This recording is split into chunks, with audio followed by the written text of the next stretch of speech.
읽어드린 말씀으로 하나님을 아는 지식이라는 제목으로 하나님의 말씀을 전하기를 소원합니다. 이제 호세아서 4장의 말씀을 저와 함께 말씀을 나눌 건데요. 호세아서 4장부터 그리고 14장까지는 예언집이라고 말씀드릴 수 있어요. 총 이 예언들에 대해서 여러 가지 부분에 대한 말씀을 하셨는데요.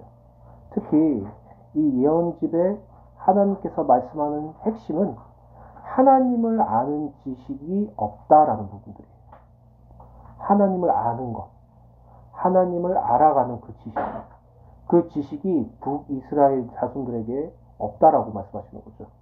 결국 하나님을 아는 지식이 없다는 것은 영적인 범죄에 취약한 상태에 내몰게 되는 것이고, 하나님을 알지 못하기 때문에 바알과 같은 우상 숭배를 한다고 말씀드릴 수 있습니다.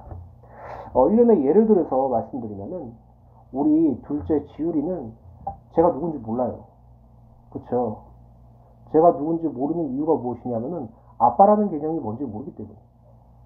우리 지율이가 엄마 이렇게 하면서 또 다른 단어를 하나 이제 알게 됐는데, 이제 저를 보면서 그렇게 말해요. 저를 보면서 어떻게 말하냐면, 야 임마, 야 임마 이러면서 저한테 그렇게 얘기를 하더라고요. 그걸 보면서 정말 황당하기도 하고 웃기기도 하고, 저를 보면서 임마 막 이러는 거예요. 지금은 조금씩 아빠 하고 있지만 사실 지율이한테 있어서 아빠라는 그 개념이 뭔지 잘 모르죠. 그냥 옆에 함께 있어주는 사람, 낮잠 잘 때 재워주는 사람, 사랑해주고 놀아주는 사람, 그 정도일 뿐이에요. 반면에 우리 첫째 지혜는 어떨까요? 아빠라는 개념을 알아요. 제가 누군지 알아요. 제가 어떠한 존재인지 알아요. 이처럼 안다는 것은 단순히 지식적으로 알아간다라는 개념이 아니라 전인격적인 체험을 통해서 알아간다는 것이죠. 그러면은 지혜보다 저를 더 잘하는 사람은 누가 있을까요? 당연히 우리 사랑사모겠죠. 오늘 저와 여러분들이 하나님을 아는 지식으로 충만해지셔야 돼요. 여러분들의 기도 제목이 하나님을 알게 해주세요라는 기도 제목이 회복되셔야 돼요. 단순히 문제 놓고 기도하고 기회 놓고 기도하는 자가 아니라 여러분들의 전인격적인 모든 삶 속에서 여러분들의 평생의 소원이 성삼위 하나님을 알고 성삼위 하나님을 알아가는 것이에요. 왜 그러냐면요, 하나님을 아는 지식이 상실되어 버리면 육신으로 가기 때문이에요. 하나님이 아는 지식이 없어져 버리면 사람은 분명히 세상과 쾌락과 우상을 향해 나아가기 때문이에요. 다르게 말하면 하나님을 아는 지식을 소유한 자는 하나님께 나아갈 수밖에 없죠. 하나님이 어떤 분이신지 알고 하나님이 누구신지 아는 분이라면 당연히 하나님을 경외하고 섬기고 그분의 말씀에 순종한 것은 당연한 것이죠. 서론 보시겠습니다. 하나님의 말씀에 순종함으로 그분을 신실하게 섬기는 것, 또 마음과 힘과 뜻을 다하여 하나님을 사랑하는 것, 그리고 하나님을 아는 지식으로 자라가는 것. 이 세 가지는 하나님께서 당신의 자녀에게 원하시는 신앙의 자세예요. 오늘날 저와 여러분들이 신앙의 여러 가지 발판이나 신앙의 여러 가지 사례들을 말하면서 이게 신앙생활이라고 말하고 있지만, 저는 성경을 가지고 말씀드리고 있습니다. 하나님의 말씀에 순종하고 그분을 신실하게 섬기는 것과 하나님을 사랑하는 것과 하나님을 아는 지식으로 자라가는 것, 이것밖에 없어요. 우리가 신앙생활을 잘하는 비결이 무엇입니까? 이 세 가지밖에 없다니까요. 우리에게서 신앙생활의 어떤 확실한 목적의식이 무엇입니까? 이 세 가지예요. 다른 거 없어요. 오늘 저와 여러분들이 이 세 가지로 회복되시길 간절히 축원드립니다. 호세아서 6장 6절에 세 번역을 보시면 하나님께서 이렇게 말씀하세요. 내가 바라는 것은 변함없는 사랑이지 제사가 아니다. 불살라 바치는 제사보다는 너희가 나 하나님을 알기를 더 바란다. 오늘 하나님이 원하시는 것이 성경에 분명히 기록되어 있는데 우리는 이것을 너무나도 많이 놓쳐요. 좀 눈에 보이는 무엇이 이루어져야지 내가 신앙생활을 잘하고 있다고 생각하죠. 아니에요. 하나님이 원하시는 것은 그 어떤 것보다도 딱 하나밖에 없어요. 네가 나를 더 알길 원해. 이거예요. 나를 좀 더 알길 원해. 하나님을 안다는 것은 단순히 하나님을 지식적으로 안다는 의미가 아니에요. 하나님을 말씀을 통해서 내 삶에 역사하시는 그 삶을 통해서 하나님을 점점 알아가는 것이죠. 그래서 에베소서 1장 17절이 우리에게 평생 기도 제목이 될 수밖에 없는 이유죠. 아까 말씀드렸던 것처럼 호세아서는 전반부 1장부터 3장, 그리고 후반부 4장부터 14장까지 나누어집니다. 1장부터 3장까지는 부정한 여인 고멜과 결혼하고 그녀의 거듭된 불륜에도 불구하고 아내를 용서하고 사랑한 호세아 개인의 가정사와 관련하여서 이와 같은 죄를 범하는 북이스라엘에 대한 심판과 회복의 예언에 대하여 기록되고 있죠. 그리고 후반부 4장부터 14장까지는 앞선 전반부 내용을 바탕으로 하여서 북이스라엘의 심각한 타락상을 지적함과 동시에 심판을 경고하시고 여호와 하나님께서 허락하신 용서와 회복의 약속에 근거하여 회개를 촉구하는 담은 9편의 예언 선집이라고 할 수 있어요. 오늘날 살펴볼 호세아서 4장은 첫 번째 예언으로 북이스라엘에게 하나님의 책망의 말씀을 경청하라는 촉구가 주어지고 땅의 피폐와 오염으로 오염이 바로 이스라엘의 범죄와 타락으로 인하여 임한 것이라는 서론적 사명이 포함돼요. 그리고 이에 이어지는 본격적인 예언은 당시 북이스라엘의 영적 지도자인 제사장을 필두로 하여 모든 백성이 타락하였음을 지적하고 그들의 가장 심각한 문제는 바로 어리석고 가증한 우상숭배에 있었으며 이러한 범죄와 이미 타성화 상태에 되었음을 밝히는 데 초점을 두고 있어요. 오늘 저와 여러분들이 함께 살펴볼 말씀은 무엇이냐면 하나님을 아는 지식이 없어진 그들에게 그리고 타락한 제사장 그들에게 주시는 하나님의 말씀이라는 것이죠. 이 호세아서 4장부터 14장까지 9편의 예언을 통하여서 여호와 하나님께서 북이스라엘에게 말씀하시는 핵심은 바로 북이스라엘의 모든 범죄의 근원과 멸망의 원인이 무엇이냐는 것이죠. 북이스라엘의 모든 범죄의 근원, 멸망의 원인은 여호와 하나님을 아는 바른 지식이 없다는 것이에요.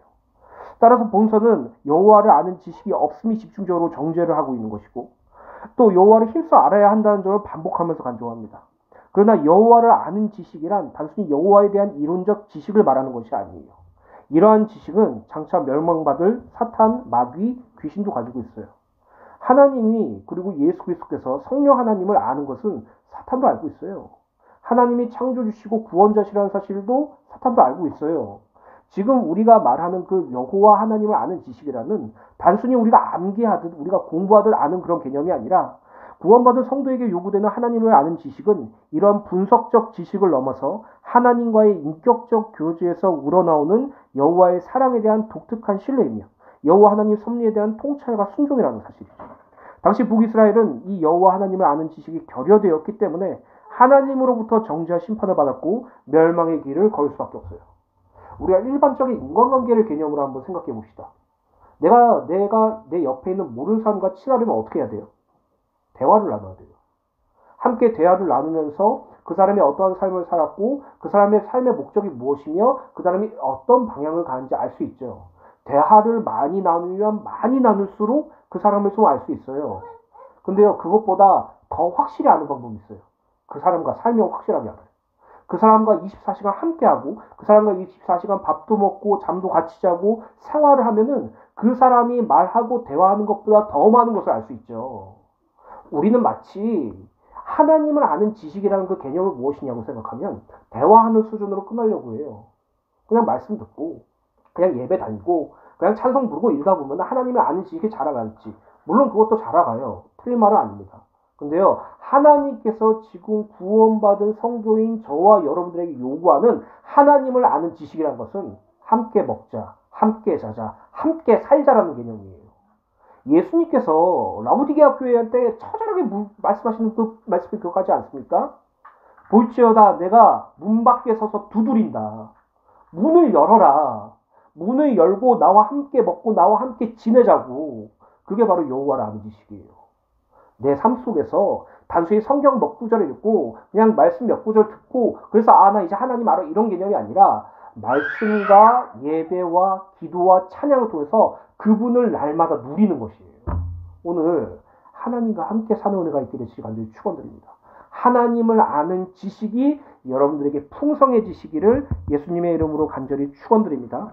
그럼 첫 번째로 잃어버린 세 가지입니다. 하나님께서는 북이스라엘과 제사장을 향해서 책망하시죠. 무엇을 가지고 책망하셨냐면 너희들이 세 가지가 없다라고 말씀하시면서 책망하세요. 본문 말씀은 호세아서 4장 1절부터 3절까지 읽어드리겠습니다. 이스라엘 자손들아 여호와의 말씀을 들으라. 여호와께서 이 땅 주민과 논쟁하시다니 이 땅에는 진실도 없고 인애도 없고 하나님을 아는 지식도 없고 오직 저주와 속임과 살인과 도둑질과 간음뿐이요 포악하여 피가 피를 뒤이음이라. 그러므로 이 땅이 슬퍼하며 거기 사는 자와 들짐승과 공중에 나는 새가 다 쇠잔할 것이요 바다의 고기도 없어지리라. 본문 1절을 보면 하나님께서 이스라엘 자손들과 논쟁하신다고 기록되어 있는데 이것은 단순히 말로써 말싸움하자라는 개념이 아니에요. 하나님께서 논쟁하신다라는 그 말씀은 재판에서 피고인에게 기소를 하듯이 재판장이신 여호와 하나님께서 이스라엘 자손의 죄악에 대하여 그들을 친히 기소한다는 의미를 지니고 있어요. 이것은 단순히 말싸움하고 야 우리 화해하자 이게 아니에요.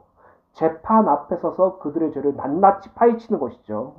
하나님께서는 이스라엘 자손들의 죄상에 대하여 말씀하시는데 이것은 북이스라엘의 가장 근본적인 죄상으로 하나님께서는 여기서 없다라는 표현을 3번씩이나 반복하시며 이스라엘이 가지고 있는 근본적인 죄악이 무엇인지 밝히시죠. 여기서 없다라는 단어를 원어로 보면 존재하지 않음이라는 것이에요. 결여된 것도 아니고 결핍된 것도 아니고 완전히 존재하지 않는다라는 의미죠. 너희들에게 이 3가지가 없다라고 하나님께서 선언하시는 거죠. 하나님께서는 이스라엘 자손이 진실, 인애, 하나님을 아는 지식이 존재하지 않는다는 사실을 밝히십니다. 하나님께 대한 진실함과 하나님께 대한 인애와 하나님을 아는 지식이 존재하지 않는 것, 전무하다는 것, 이것이 이스라엘 자손들이 가지고 있는 근본적인 문제예요. 이 부분은 조금 후에 좀 더 자세히 다루도록 하겠습니다. 한편 2절에 보면 하나님께서는 이스라엘 자손들이 하나님께 대한 진실과 하나님께 대한 인애와 하나님을 아는 지식이 존재하지 않음으로써 그들에게 파생된 윤리, 도덕적 죄악도 함께 지적하시죠. 2절 말씀을 보시면은 우상이나 하나님의 이름으로 불행한 일이 닥치도록 맹세하는 저주나 상대방에게 해를 끼치는 거짓말이나 속임이나 적대감을 가지고 아주 잔혹하게 살해하는 살인이나 남의 소유를 불법적으로 훔치는 도둑질, 유부남이나 유부녀가 자신의 아내나 남편이 아닌 다른 이와 통관하는 간음, 잔혹한 사륙과 학살로 피가 끊이지 않고 흘러넘치는 피를 뒤음이 팽배하다고 말하고 있어요. 그리고 영적인 타락은 육적인 타락과 함께 동반돼요. 영적으로 타락한 인간이 육신적으로도 타락한다는 것이죠.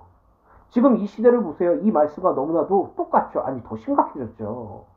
하나님을 떠났다는 그 영적인 타락을 한 자들은 육신적 타락도 당연하게 하게 되어 있다는 것이죠. 로마서 1장 28절부터 31절 말씀을 제가 읽어드리겠습니다. 현대인입니다. 사람들이 하나님을 알려고 하지 않으므로 하나님께서도 그들이 부패한 마음으로 악한 일을 하도록 내버려 두셨습니다. 그들은 온갖 부정, 추악, 욕심, 악한 생각, 시기, 살인, 다툼, 사기, 악의로 가득 차 있습니다. 그리고 그들은 수군거리며 서로를 헐뜯고 하나님을 미워하고 건망지고 교만하며 자랑하고 악한 일을 꾸며내고 부모에게 불순종하고 미련하며 신의도 인정도 없고 무자비합니다. 이런 식으로 사는 사람은 죽임을 당한다는 하나님의 법을 알면서도 그들은 자기들만 이런 짓을 하는 것이 아니라 이렇게 하는 사람들을 옳다고 두둔까지 하고 있습니다. 이것이 하나님을 떠나 영적으로 타락한 사람들의 육신적인 타락이에요. 사랑하는 주은혜교회 성도 여러분, 오늘 이 시간 저와 여러분들이 무엇이 근본인지 확인하셔야 돼요. 무엇이 근원인지 확인하셔야 돼요. 하나님 떠난 것이 첫 시작이었어요. 하나님을 버린 것이 첫 시작이었어요. 하나님을 아는 지식이 없어진 것이 첫 시작이었어요. 그로 말미암아 어떠한 일이 또 일어났습니까? 2절에 보면 하나님께서는 이스라엘 자손들이 3절에 보면 2절에 보면 하나님께서는 이스라엘 자손들이 하나님께 대한 진실, 하나님께 대한 인애, 하나님을 아는 지식이 존재하지 않음으로써 그들에게 파생된 윤리와 도덕적 죄악도 함께 지적하시는데 여러 가지 이런 부분들을 말씀하시면서 3절에 이렇게 말씀하시죠.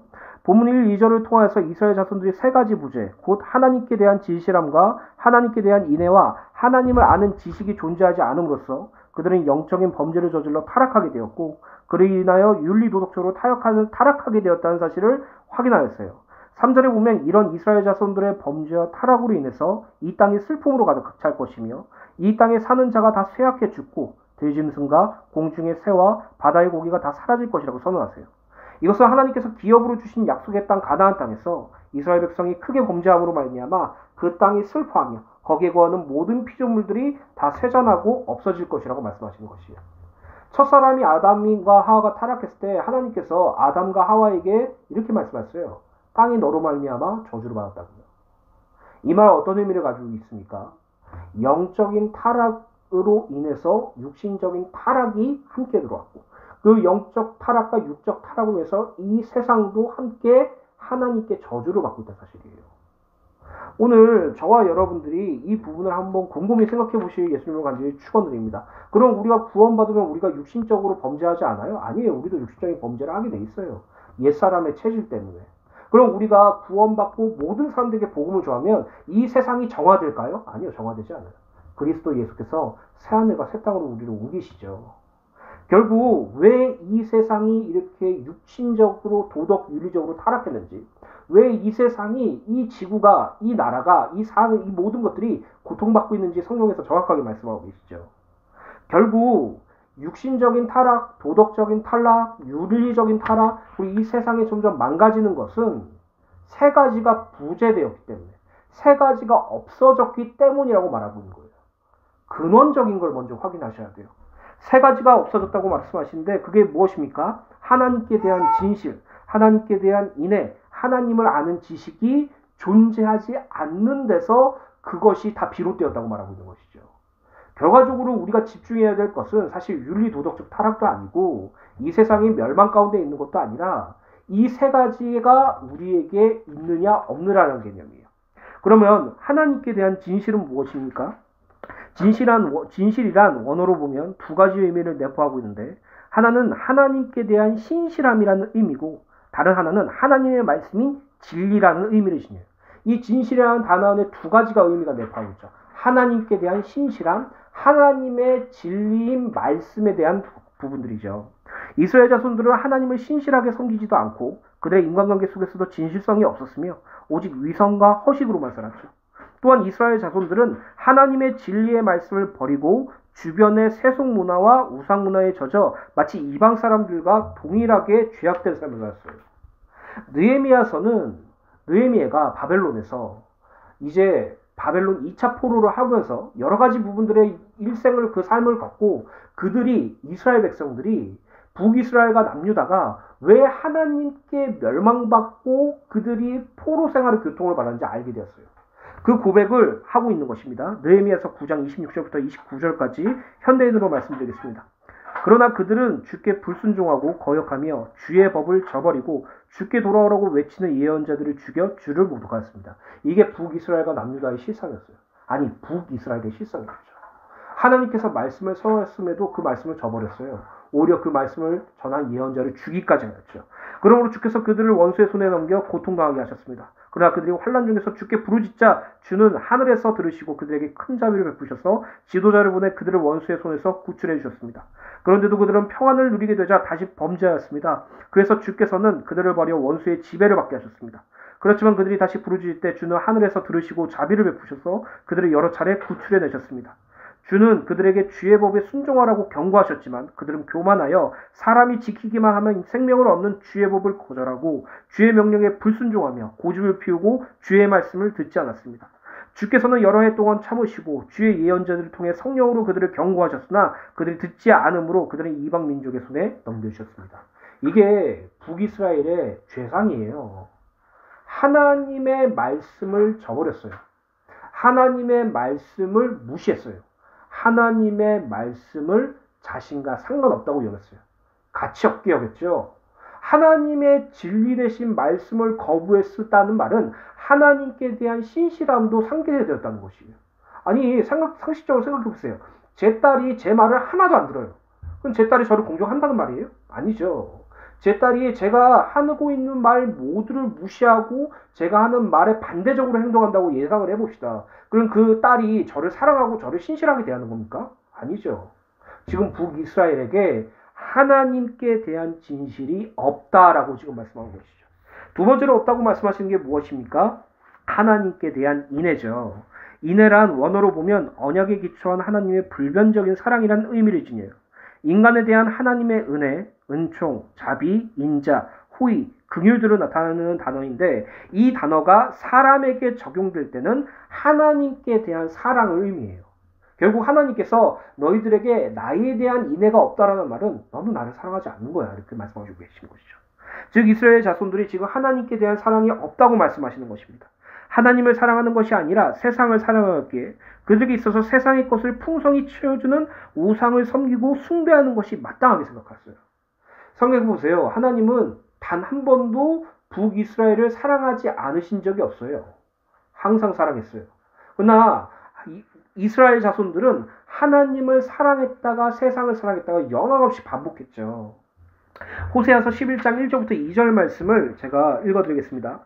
이스라엘이 어렸을 때 내가 사랑하여 내 아들을 애굽에서 불러냈거늘 선지자들이 그들을 부를수록 그들은 점점 멀리하고 바알들에게 제사하며 아루새긴 우상 앞에서 분향하였느니라. 이스라엘 백성들, 이스라엘 자손들은 지금 하나님께 대한 인애가 없다라는 것이에요. 하나님을 사랑하지 않는다는 것이죠. 그 이유가 무엇입니까? 하나님을 사랑하지 않고 우상을 사랑하고 있기 때문이에요. 호세아서 2장 5절입니다. 그들의 어머니는 음행하였고 그들은 임신했던 자는 부끄러운 일을 행하였나니 이는 그가 이르기를 나는 나를 사랑하는 자들을 따르리니 그들이 내 떡과 내 물과 내 양털과 내 삶과 내 기름들과 내게 술을 내게 준다 하였습니다. 왜 북이스라엘이 하나님에 대한 인애가 없고 우상을 사랑했습니까? 하나예요. 하나님이 아닌 그 우상들이 자신에게 세상적인 욕구와 쾌락을 주기 때문에, 철저하게 세상적이기 때문에. 그래서 하나님께서는 북이스라엘 자손들, 너희들은 지금 나에 대한 인애가 없다라고 말씀하시는 것이에요. 그리고 세 번째, 가장 중요한 부분이죠. 하나님을 아는 지식이 없다고 말씀하고 계시죠. 여기서 지식이란 사물을 피상적으로 알거나 단순히 상대방의 신상 등에 대하여 정보를 가지는 것을 의미하지 않아요. 이 단어는 어원상 상대방의 직접적인 관계를 통하여 그 사람의 본질을 아는 것을 의미해요. 단순히 그 사람을 안다는 것은 그 사람에 대해서 여러 가지 대화를 통해서 알 수 있는 것도 맞지만 그 사람과 함께 있음으로써 알아가는 것이 더 많다는 것이죠. 특히 하나님의 백성이 하나님을 안다는 것은 그분이 우리의 창조주이시고 그분이 우리의 구원자이시며 그분이 우리의 인도자라는 사실에 단순히 동의하는 것만을 의미하는 것이 아니에요. 아까도 말씀드렸지만 이러한 지식은 사탄 마귀도 귀신도 갖고 있죠. 하나님을 아는 지식이라는 것은 하나님과의 긴밀한 영적 관계, 그분의 말씀을 순종하는 것, 오직 하나님의 말씀을 그리고 하나님 당신을 경외하는 것이에요. 하나님의 언약의 백성이라고 할지라도 이러한 지식이 없으면 죄악에 빠지게 마련이고 우상을 섬기는 악을 자행하게 된다는 것이에요. 이스라엘 백성들의 근본적인 문제를 하나님께서 말씀하고 계시죠. 진실도 없고 인애도 없고 하나님을 아는 지식도 없다라고 말하고 있어요. 사실 이게 문제예요. 오늘날 이 말씀을 가지고 우리 스스로 점검해 봅시다. 하나님께 대한 진실함이 여러분들에게 있습니까? 하나님께 대한 사랑이 여러분들에게 있습니까? 하나님을 아는 지식이 여러분들에게 날마다 소유하고 계십니까? 오늘 저와 여러분들이 이 부분에 대해서 곰곰이 생각하시고 이 부분을 날마다 하나님께 간구하셔야 돼요. 오늘 저와 여러분들이 하나님께 대한 진실과 인애와 하나님을 아는 지식이 풍성해지시기를 예수님의 이름으로 축원드립니다. 그럼 두 번째로 하나님을 아는 지식입니다. 본문 말씀 호세아서 4장 4절부터 10절까지의 말씀은 본격적으로 제사장들이 타락했음을 하나님께서 지적하시면서 그들이 타락했던 이유는 여호와 하나님을 아는 지식이 없었기 때문이라고 말씀하고 있어요. 호세아서 4장 4절부터 6절까지 읽어드리겠습니다. 그러나 어떤 사람이든지 다투지도 말며 책망하지도 말라. 내 백성들이 제사장과 다투는 자처럼 되었습니다. 너는 낮에 넘어지겠고 너와 함께 있는 선지자들은 밤에 넘어지리라. 내가 내 어머니를 멸하리라. 내 백성이 지식이 없으므로 망한도다. 내가 지식을 버렸으니 나도 너를 버려 내 제사장이 못하게 할 것이요. 내가 내 하나님의 율법을 잊으니 나도 내 자녀를 잊어버리리라. 본문 4절 말씀을 개역개정으로 읽으면 이해하기가 좀 어렵죠. 이 4절 말씀을 현대인의 성경으로 보면 그러나 아무도 다른 사람을 헐뜯거나 비난하지 말아라. 너희 제사장들아 내가 너희를 책망한다 라고 기록되어 있어요. 하나님께서는 이스라엘 자손들의 영적인 타락과 육신적인 타락으로 인하여 이 땅이 슬픔으로 가득할 것이고 이 땅에 사는 자가 다 쇠약해 죽고 들짐승과 공중의 새와 바다의 고기가 다 사라질 것이라고 선언하시죠. 그러면서 4절에 이스라엘 자손 너희들은 누구누구 때문에 우리 땅이 쇠잔해졌고 들짐승과 공중의 새가 바다의 고기가 사라졌고 우리가 멸망당하였다라고 말하며 다른 사람을 비난하거나 책망하지 말라고 말씀하시면서 그러면서 하나님께서는 직접 책망을 하시는데 너희 제사장들아 내가 너희를 책망한다 라고 말씀하시면서 본격적으로 제사장들의 범죄를 지적하시죠. 5절에 보면 하나님께서는 제사장 너희는 낮에는 내가 넘어질 것이고 밤에는 선지자가 제사장 너희와 함께 넘어질 것이라고 말씀하시면서 결론적으로는 제사장 너희 때문에 이스라엘을 멸하겠다고 말씀하신 것이에요. 제사장과 선지자가 낮에 그리고 밤에 넘어진다는 것은 그들이 아무것도 제대로 판단할 수 없는 영적인 흑암의 상황만 아니라 모든 것을 분명히 판단할 수 있는 정황에서도 그릇 행하고 거짓을 쫓았으므로 반드시 멸망할 것임을 강조하고 있어요. 그리고 선지자가 제사장과 함께 심판의 대상으로 일컬어지는 것은 당시 제사장과 결탁하여 거짓 예언한 선지자들이 많았다는 사실을 암시해요. 선지자들은 하나님의 말씀을 선포하는 자로서 하나님께서 북이스라엘에게 하시고자 하는 말씀을 정확하게 전달해야 하는데 그들은 북이스라엘 백성들이 듣기 원하는 말, 좋은 말만 하고 오히려 하나님의 말씀을 올바르게 전달하는 선지자들을 배척하고 매도하였죠. 그리고 무엇보다 제사장들은 그 누구보다 하나님을 온전히 섬기고 하나님께 진실한 제사를 드려야 하며 그리고 자신의 나라를 사랑하고 백성들이 하나님을 섬기고 온전한 제사를 드릴 수 있는 형통의 길을 갈 수 있도록 최선의 노력을 다해야 하는 책임이 있는 자들이에요. 그러나 그들은 자신의 생물을 유기하고 하나님을 아는 지식을 버림으로써 어머니 같은 이스라엘이 하나님의 심판을 받아 멸망하는 결과를 초래하는 것이에요. 그래서 하나님께서 특별히 제사장을 미워하시는 것이에요. 하나님께서 특별히 제사장들을 책망하시는 것이죠. 그와 같이 선지자도 함께 책망하시는 것이죠. 예레미야서 말씀을 보시면은 거짓 선지자들이 얼마나 많이 활동했는지 하나님께서 한탄하시면서 말씀하고 있어요. 나는 그들에게 그런 말씀을 준 적이 없어. 근데 그들은 내 이름을 걸고 이렇게 말해. 너희들은 평안해질 것이야. 우리의 나라는 강대국이 될 것이야. 우리의 나라는 평탄하게 될 것이야. 라고 말하고 있다는 것이죠. 이처럼 거짓 선지자들과 거짓 제사장들이 여호와 하나님을 아는 지식을 버리고 그들이 원하는 세상적 축복과 쾌락만을 유지하고 추구하기 때문에 결국 북이스라엘의 타락은 제사장들의 타락으로 인해서 벌어졌다라고 말씀하는 것과 같은 말씀이라고 드리고 싶습니다. 하나님께서는 범죄한 제사장과 선지자를 향하여 하나님을 아는 지식이 없고 심지어 하나님의 아는 지식을 버렸다고 말하죠. 그들을 따르는 백성들도 하나님을 아는 지식이 없어 망한다고 말씀하세요. 그러면서 제사장들을 향하여 너희 제사장들이 나를 인정하지 않았으니 나도 너희를 버려 내 제사장으로 인정하지 않을 것이며 너희가 너희 하나님의 법을 잊어버렸으니 나도 너희 자녀를 잊어버릴 것이다 라고 말씀하신 것이에요. 이것은 제사장들이 백성들에게 하나님의 아는 진리를 가르쳐주지 않은 것이기도 때문이기도 하지만 제사장 개개인이 하나님을 바로 알지 못하는 크나큰 범죄를 저지른 것이에요. 제사장들이 하나님을 아는 지식이 없기 때문에 하나님을 아는 지식을 버렸기 때문에 하나님의 율법을 업신여기는 것은 당연하고 멸시하는 것도 당연했으며 하나님께서는 그런 제사장들을 버리겠다라고 말씀하고 계세요. 그러면서 이 제사장들의 죄악에 대해서 점점 이렇게 말씀하시고 계시죠. 호세아서 4장 7절부터 10절입니다. 그들은 번성할수록 내게 범죄하니 내가 그들의 영화를 변하여 욕이 되게 하리라. 그들이 내 백성의 속죄 제물을 먹고 그 마음에 그들의 죄악을 두는도다. 장차는 백성이나 제사장이나 동일함이라. 내가 그들의 행신대로 벌하며 그들의 행위대로 갚으리라. 그들이 먹어도 배부르지 아니하며 음행하여도 수요가 늘지 못하니 이는 여호와를 버리고 따르지 아니하였습니다. 7절에 보면 제사장들이 번성할수록 하나님께 더욱 범죄하였다고 기록되어 있죠. 다시 말해서 제사장들은 그의 숫자와 그들의 권세가 더하면 더할수록 그에 비례하여 여호와 하나님께 대하여 더 많은 범죄를 저질렀다는 것이에요. 북이스라엘을 창건한 여로보암 1세는 금송아지의 극악한 범죄를 저지른 동시에 또 다른 하나의 범죄를 저질렀는데 그 범죄는 무엇이냐면 바로 레위 지파가 아닌 일반 다른 지파 사람들도 제사장들이 될 수 있도록 허용했어요. 그렇기 때문에 북이스라엘에서는 보통 사람들이 제사장으로 직업을 바꾸는 것이 언제나 가능했어요. 게다가 호세아 선지자가 살고 있던 여로보암 2세 치하에서 제사장들은 상류층의 상당한 지지를 받았고 그들의 종교적인 특권에 의해서 많은 재산을 축적할 수 있었죠. 결국 이런 제사장들이 번성할수록 하나님께 더욱 범죄하게 되었다는 사실이에요. 8절 부분에 이 제사장들은 백성들이 하나님께 드린 속죄제물의 고기를 먹는데 매우 큰 탐욕을 고집하였기에 백성들이 드린 속죄제물을 강제로 빼앗아 먹는 죄를 공공하게 자행했고 하나님께 대한 예배 자체보다는 제사의 장직의 권한을 이용하여 벌어들이는 수입에 더 관심이 더 많았어요. 즉 제사장들은 북이스라엘 백성들에게 하나님을 아는 지식을 가르치기보다는 그들의 죄질을 짓는 삶을 더욱더 부추겨 죄물을 얻는 데 혈안이 되어 있었죠.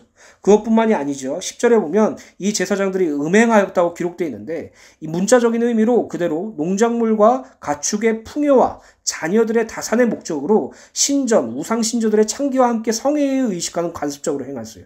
이건 더 이상 제사장이라고 말할 수가 없죠. 우상숭배도 허용했다는 것이 아니라 우상숭배도 같이 했다라는 의미이기 때문이에요. 결국 제사장들이 타락한 이유는 여호와 하나님을 아는 지식이 없었고 이에 그들이 여호와 하나님을 떠나 다른 신을 쫓고 있기 때문이라고 기록되어 있어요. 하나님께서는 이런 범죄를 저지른 제사장을 향하여 너희들의 죄악만큼 너희들이 행한 대로 벌하겠다고 말씀하시고 아주 무서운 형벌을 내리셨는데 그것은 그들이 먹어도 배부르지 아니하여 라는 형벌이에요. 먹어도 배부르지 않는 형벌? 이게 왜 무서운 형벌이지?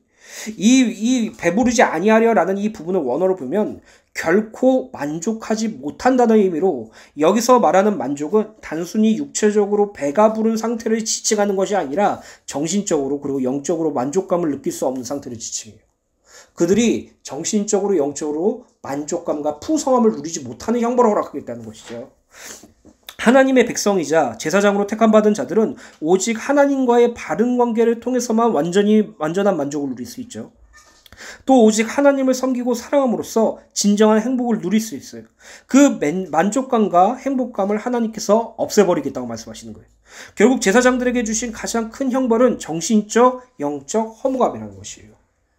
목회자인 제가 아무리 성공하고 아무리 잘 나가고 아무리 세상적으로 존경을 받는다고 할지라도 하나님께 대한 만족감이 없다면 그건 진짜 저주예요. 그렇죠. 구원받은 성도가 세상에서 아무리 잘 나가고 세상에서 성공한다고 할지라도 그들을 구원하신 하나님을 알지 못하고 하나님으로부터 오는 만족감과 행복감을 누리지 못하면 그게 저주예요. 그게 최악의 문제라는 것이죠. 그래서 하나님은 징계를 하시는 것이에요.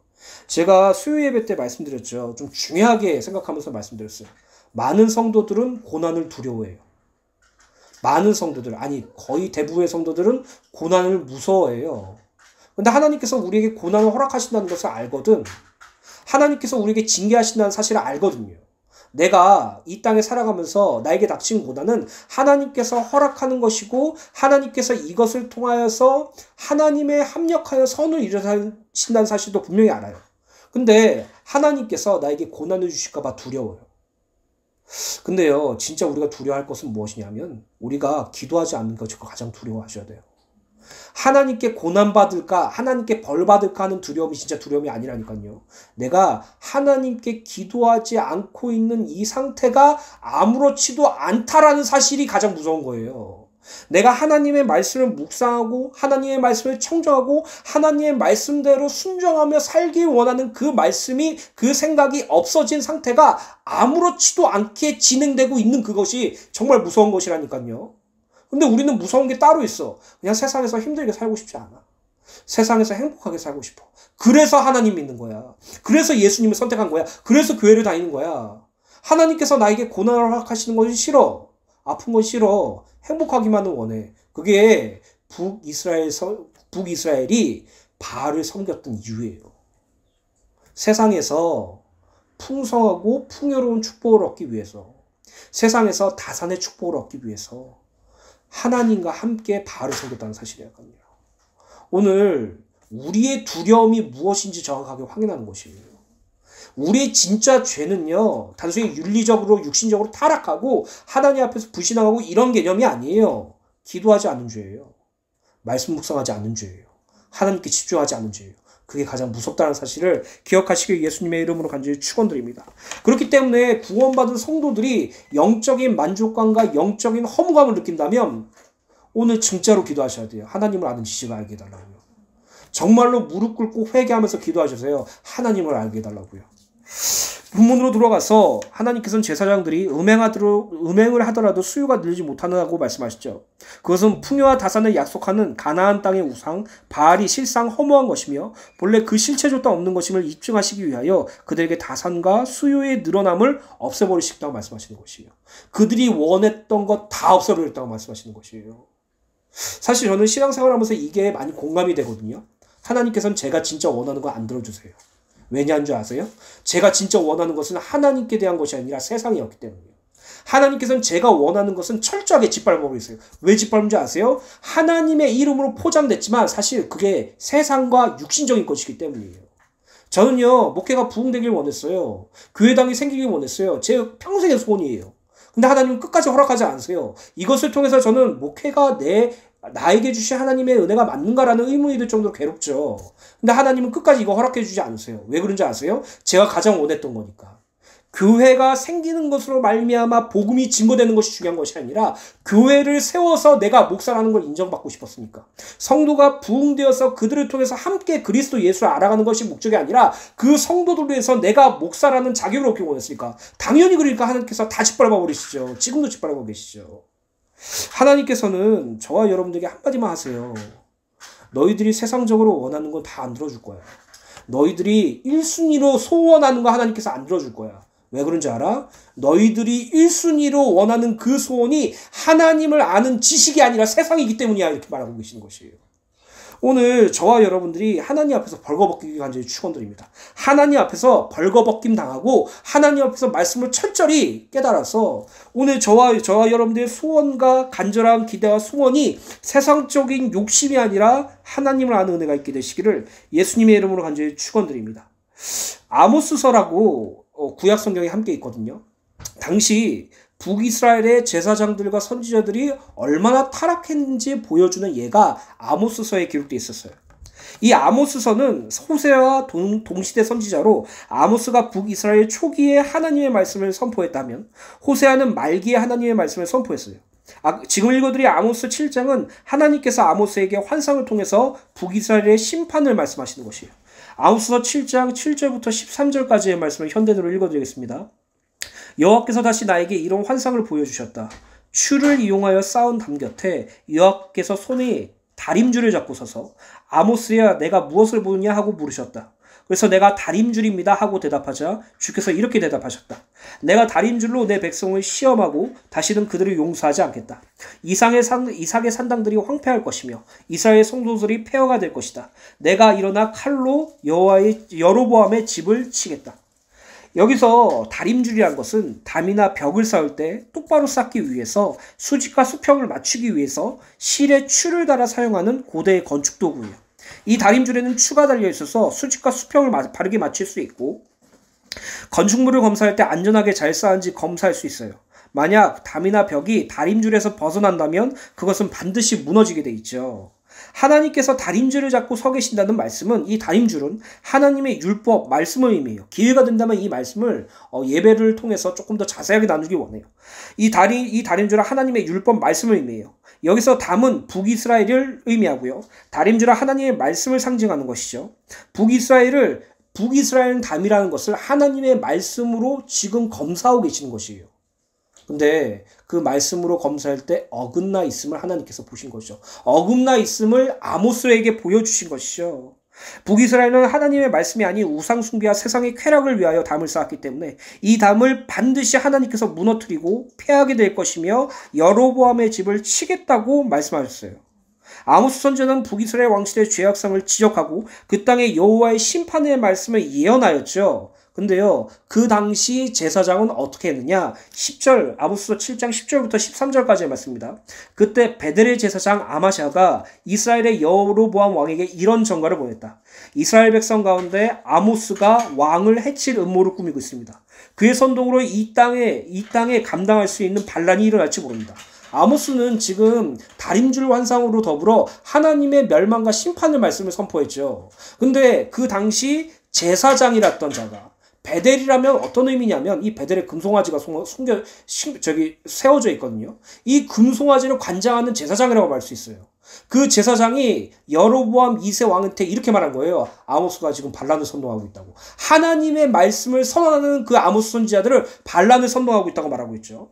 아모스는 왕이 칼날에 죽을 것이며 이스라엘 백성은 포로가 되어 이 땅을 떠날 것이라고 말하고 있습니다. 사실이잖아요. 근데 그거를 반란이라고 치부하고 포장하는 것이에요. 그런 다음 아마샤는 아모스에게 이렇게 말하였다. 예언자야, 너는 이곳에서 떠나라. 너는 유다 땅으로 돌아가서 거기서 예언하며 밥벌이를 하고 다시는 베델에서 예언하지 말아라. 이곳은 왕의 성소이며 왕의 궁전이다. 제사장이 이렇게 타락했다는 의미예요. 하나님의 말씀을 그대로 선포한 아모스를 반란자로 말하며 예언하면서 밥벌이하는 자로 이렇게 말하며 그들을 남유다로 가버리라는 거죠. 이곳은 그런 말씀이 절대로 허락되지 않은 그런 말씀을 전적으로 거부하는 여로보암의 왕국이다라고 말하고 있어요. 하나님의 말씀 상관없어요. 여호와를 아는 지식을 뭐라고요? 제사장들이 버렸다고요. 여호와를 아는 지식이 제사장들을 버렸으니까 당연히 하나님의 말씀도 거부하죠. 거짓 선지자들은 끝끝내 북이스라엘을 찬양하고 그들의 왕을 찬양하고 너희들이 평탄할 것이고 행복할 것이라고 말하죠. 이게 북이스라엘의 영적 지도자인 제사장들과 선지자들이 가진 영적인 타락이에요. 그러면 우리가 목사님은 잘 만나면 되겠네 이렇게 생각하시는 부분이 계실 거예요. 영적인 지도자인 목사님만 잘 만나고 그 말씀만 따라가면 되겠네 라고 생각할 수 있어요. 저렇게 타락하고 저렇게 기득권만 가지고 세상의 축복과 쾌락을 중시하는 목사님을 떠나서 정말 복음만 증거하는 목사님만 만나면 되겠네 이렇게 생각할 수도 있어요. 착각하지 마세요. 여러분들 개개인들 다 제사장이에요. 하나님께서는 그리스도 예수의 십자가 구원으로 인해서 목회자만 영적인 제사장으로 세운 것이 아니라 구원받은 모든 하나님의 자녀를 영적인 제사장으로 세우셨어요. 결국 지금 이 제사장의 타락은 오늘날 우리의 타락과 똑같다고 말하고 있는 것이에요. 목사든 장로든 권사든 집사든 청년이든 어린 학생들이건 영유하고 상관없이 영적인 제사장으로 부름받은 우리가 하나님의 말씀을 버리고 여호와 아는 지식을 버리고 세상의 축복과 세상의 어떤 풍요로움만 쫓아가는 그 범죄를 지금 말씀을 통해서 우리에게 정죄하고 있다는 것이죠. 사랑하는 주은혜 교회 성도 여러분, 말씀 듣고 슬퍼지셔야 돼요. 정말로 간절히 부탁드릴게요. 말씀 듣고 기뻐하지 마셔야 돼요. 말씀 듣고 슬퍼하시고 절망하셔야 돼요. 영적으로 타락한 하나님을 아는 지식도 없고 하나님의 아는 진실도 없고 하나님께 대한 인애도 없는 나 자신에게 절망하시고 슬퍼하셔야 돼요. 베드로전서 2장 9절에 이렇게 기록되어 있습니다. 그러나 너희는 택하신 족속이요 왕같은 제사장들이요 거룩한 나라요 그의 소유가 된 백성이니 이는 너희를 어두운 데서 불러내어 그의 기이한 빛에 들어가게 하신 이의 아름다운 덕을 선포하게 하려 하십니다. 사랑하는 주은혜 교회 성도 여러분, 오늘 저와 여러분들이 북이스라엘이 무엇 때문에 그들이 타락했는지 확인했어요. 하나님께 대한 진실함이 없고 하나님께 대한 인애가 없고 하나님을 아는 지식이 없어 그들이 타락했다고 하나님께서는 분명히 책망하고 계세요. 특히 제사장들, 이 북이스라엘 제사장들은 하나님을 아는 지식이 없다라는 개념을 넘어서 하나님을 아는 지식을 버렸다라고 나와 있어요. 그래서 이 북이스라엘 제사장들은 그들이 원하는 세상적인 축복과 세상적인 풍요로움을 쫓아왔고 그로 인하여 백성들도 똑같이 따라갔음을 지적했죠. 결국 북이스라엘에게 가장 근원적인 문제가 무엇이냐고 결론을 낸다면 여호와 하나님을 아는 지식이 없다라는 것이에요. 오늘 우리 구원받은 성도들이 하나님의 성령을 함께 하면서 살고 있는 성도들이 이 세상에서 날마다 하나님이 아닌 다른 것을 선택하고 우리가 기도하지 않는 죄가 너무나도 별거 아닌 것처럼 생각하고 우리가 말씀을 묵상하지 않는 것이 너무나도 당연하게 생각하는 것은 하나님을 아는 지식이 상실했기 때문이에요. 오늘 말씀을 통해서 정말로 회복되시길 간절히 축원드립니다. 저로부터 시작해서 이 말씀을 듣는 모든 성도들이 무릎 꿇고 하나님께 눈물로 간절히 기도했으면 좋겠어요. 하나님을 알게 해주세요. 하나님을 아는 지식이 풍성하게 하여 주시옵소서. 그래서 우리의 기도 제목을 함께 나누기 원합니다. 하나님을 알기를 소망하는 마음이 회복되시길 간절히 축원드립니다. 호세아서 6장 1절부터 3절입니다. 오라 우리가 여호와께로 돌아가자. 여호와께서 우리를 찢으셨으나 도로 낫게 하실 것이요 우리를 치셨으나 싸매어 주실 것임이라. 여호와께서 이틀 후에 우리를 살리시며 셋째 날에 우리를 일으키시리니 우리가 그의 앞에서 살리라. 그러므로 우리가 여호와를 알자. 힘써 여호와를 알자. 그의 나타나심은 새벽빛같이 어김없이 비와 같이 땅을 적시는 늦은 비와 같이 우리에게 임하시리라 하니라. 오늘 저와 여러분들이 이 예배를 통해서 여러분들의 마음의 소원이 한 가지만 회복된다면 이 예배는 정말로 축복된 것이에요. 무엇이냐? 오늘 정말 하나님을 알고 싶다. 내가 이 땅 삶을 살면서 여호와 하나님을 알고 여호와 하나님을 힘써 알기를 소원합니다라는 그 마음이 여러분들에게 심겨진다면 가장 축복된 예배라고 말씀드릴 수 있습니다. 그렇기 때문에 저와 여러분들이 날마다 기도하셔야 될 기도 제목 에베소 1장 17절부터 19절입니다. 세 번역을 읽어드리겠습니다.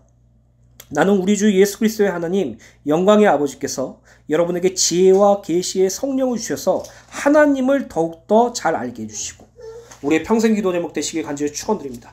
지혜와 계시의 영 되신 성령 하나님께 날마다 기도하세요. 하나님을 더욱더 잘 알게 해달라고요. 여러분의 마음의 눈을 밝히셔서 부르심을 받은 여러분의 희망이 무엇이며 성도들이 하늘나라에서 받게 될 영광스러운 축복이 얼마나 풍성한가 알게 해주시고 또 믿는 우리 속에서 강한 능력으로 역사하시는 하나님의 권능이 얼마나 큰가를 알게 하시기를 기도합니다. 이것이 저와 여러분들의 죽을 때까지 하는 기도 제목들 간절히 축원드립니다. 하나님을 알게 해주세요. 하나님을 알기를 소원합니다. 오늘 전인격적인 하나님을 알아가길 소원합니다. 이것이 우리의 기도 제목 되시길 간절히 축원드립니다. 또 우리가 이 땅에 살아가면서 우리가 미래를 바라보면서 이 바람을 품었으면 좋겠어요. 하나님을 아는 것으로 자라가는 바람을요. 골로새 1장 9절부터 12절 세 번역입니다. 그러므로 우리가 여러분의 소식을 들은 그날부터 우리도 여러분을 위하여 쉬지 않고 기도합니다. 우리는 하나님께서 여러분에게 모든 신령한 지혜와 총명으로 하나님의 뜻을 아는 지식을 채워주시기를 빕니다. 여러분이 주께 합당하게 살아감으로써 모든 일에서 그분을 기쁘게 해드리고 모든 선한 일에 열매를 맺고 하나님을 점점 더 알고 하나님의 영광의 권능에서 오는 모든 능력으로 강하게 되어서 기쁨으로 끝까지 참고 견디기를 바랍니다. 그리하여 성도들이 받을 상속의 목을 차지할 자격을 여러분에게 주신 아버지께 여러분이 빛 속에서 감사드리기에 되기를 우리는 바랍니다. 일주일 동안 아니 평생 동안 이 세 가지 말씀 붙잡고 기도하시길 간절히 축원드립니다. 호세아서 6장 1절부터 3절 말씀, 에베소 1장 17절부터 19절 말씀, 골로새서 1장 9절부터 12절 말씀. 이 세 가지의 말씀이 여러분들의 평생 소원, 여러분들의 평생 강구, 여러분들의 평생 바람 되시기를 예수님의 이름으로 간절히 축원드립니다. 그래서 이 대지 결론 부분 베드로후서 3장 17절부터 18절 말씀. 사탄은 끝까지 여러분들을 세상에 취약하게 만들 것이에요. 사탄은요, 끝까지 하나님 아는 지식이 소모되도록 할 거예요. 사탄은요, 끝까지 불화살을 던져서 우리의 믿음을 연약하게 만들 것이에요. 그러므로 사랑하는 자들아, 너희가 이것을 미리 알았은즉 무법한 자들의 미혹에 이끌려 너희가 굳센 데서 떨어질까 삼가라. 기억하세요. 오직 우리 주 곧 구주 예수 그리스도의 은혜와 그를 아는 지식에서 자라가라. 영광이 이제와 영원한 날까지 그에게 있을지어다. 오직 우리 주인 되시고 우리 주 되시고 우리의 구원자 되신 그리스도 예수의 은혜와 그를 아는 지식에서 자라가는 우리 주은혜 교회 성도님들 되시기 간절히 축원드립니다. 결론입니다. 결론 부분에 제가 찬송가의 말씀을 수록해 놨죠. 이 찬송가는 제가 너무나도 좋아하는 찬송가이기도 하고 제가 자주 사용했던 찬송가입니다.